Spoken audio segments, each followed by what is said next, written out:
Градоначалникот на општина Делчево Горан Трајковски денеска организираше прием за најдобрите 10 матуранти.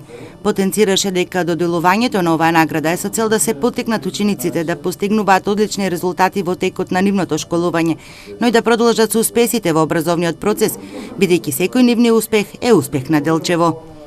Горд сум како началник на сите успеси на нашите ученици и оваа награда која што доделува општина Делчево на 10 најдобри матуранти покажува дека општината и јас како градоначалник се грижиме и ги цениме сите нивни заложби и нивниот сложен труд за да бидат најдобри.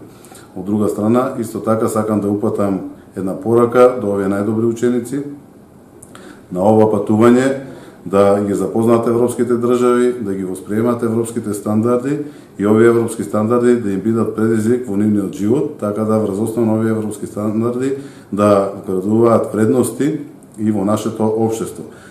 Наградното патување на најдобрите матуранти од Делчевската гимназија се обезбедува од буџетот на општина Делчево и е во висина од 298.500 денари. Економски оператор е туристичката агенција Вардар Експрес Травел од Скопје, која е избрана по пат на јавно надавање.